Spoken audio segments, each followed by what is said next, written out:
vous me donnez l'occasion de rappeler aux turiféraires, spécialistes dans la distribution des diplômes d'opposants, au regard de la définition sus generis, toute force politique ne participant pas à l'action gouvernementale peut se réclamer de l'opposition. Ça, c'est très important de rappeler toujours cela.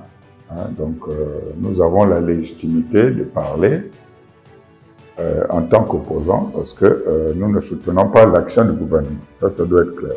Ceci étant, le Congrès des démocrates africains, donc le CODEMA dont je suis le président, et la Convention des partis républicains, la COPAR, dont je suis le coordonnateur général, sont des structures politiques et républicaines qui constatent que le gouvernement, à notre le Collinet Makosso, a totalement échoué. Ça doit être clair. Et d'ailleurs, de la mémoire des Congolais, jamais un exécutif n'aura été aussi médiocre. Nous avons commencé la vie politique depuis un certain temps quand même. Nous voyons des gouvernements passer. Ce à quoi nous assistons là, c'est vraiment chaotique. En effet, aucun secteur de la vie nationale ne marche au Congo. Je crois que vous, les journalistes, vous en faites le constat. Il n'y a pas de visibilité, il n'y a pas le projet de société du président de la République, ensemble poursuivant la marche, que ce gouvernement est censé mettre en œuvre, est devenu un mirage, sinon une vue de l'esprit.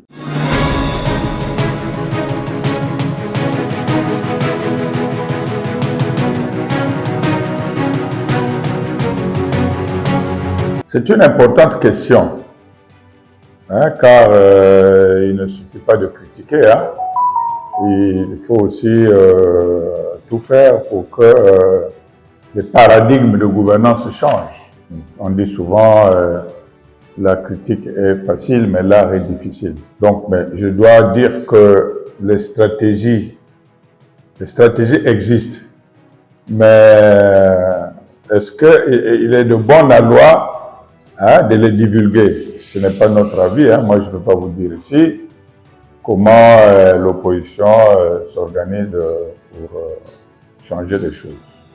Ce serait quand même une maladresse. Mais nous rappelons tout de même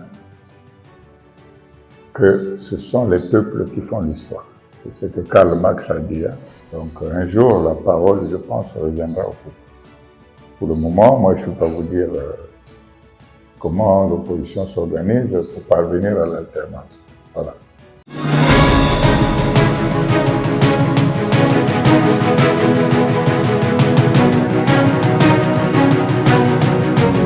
Nous avons été invités par le président du RDD, Jean-Jacques Serge Yombi Opango, pour qui nous avons d'ailleurs beaucoup de considération.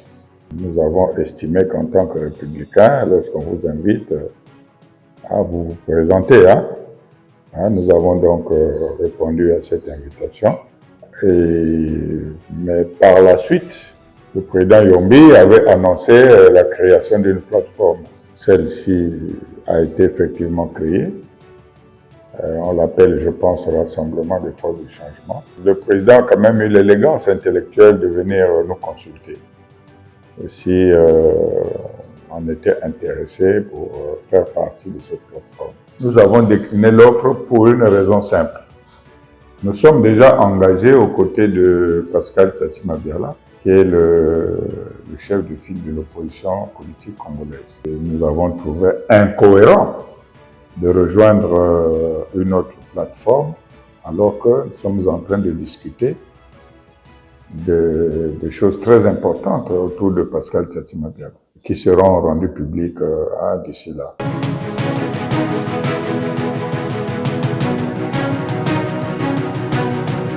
Il n'y a pas que la nécessité d'avoir des représentants au lieu de compilation des résultats, il n'y a pas que ça.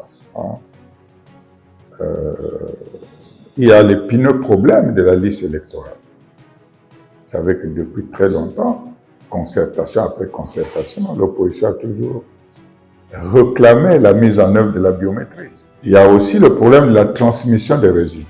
Parfois, les résultats sortis des urnes sont là, mais les commissions électorales, les démembrements dans les circonscriptions ne communiquent pas les vrais résultats. Et les opposants n'ont pas le contrôle de cette transmission.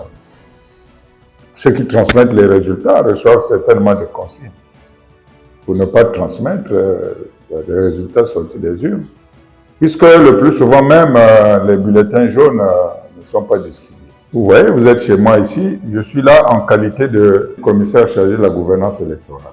Et je peux dénombrer plus de 111 méthodes de fraude électorale. Et nous, on s'interroge sur l'intérêt d'organiser des élections dont les résultats sont connus d'avance. Voilà. Bon, est-ce que les élections servent à quelque chose au Congo, ou bien ça ne sert à rien? C'est vous qui dites ça, les résultats sont connus d'avance. Et pourquoi aller à une telle élection où il n'y a aucun suspense? Sinon, servir de faire valoir. Pour nous, dans l'opposition, le débat existe. Le débat existe. Et cette question des élections dont les résultats sont connus d'avance doit être posée au PCT, au Parti congolais du travail qui gouverne. Vous posez la question au PCT. Puisque le PCT est vainqueur de toutes les élections, de manière transversale, sans discontinuer. Donc, dans les prochains jours, vous aurez certainement la position de l'opposition. Parce que c'est un sujet vraiment important que vous évoquez là, et qui fait l'objet d'une grande réflexion en notre sein. Quelles que soient les plateformes. Est-ce qu'on va aller aux élections ou pas?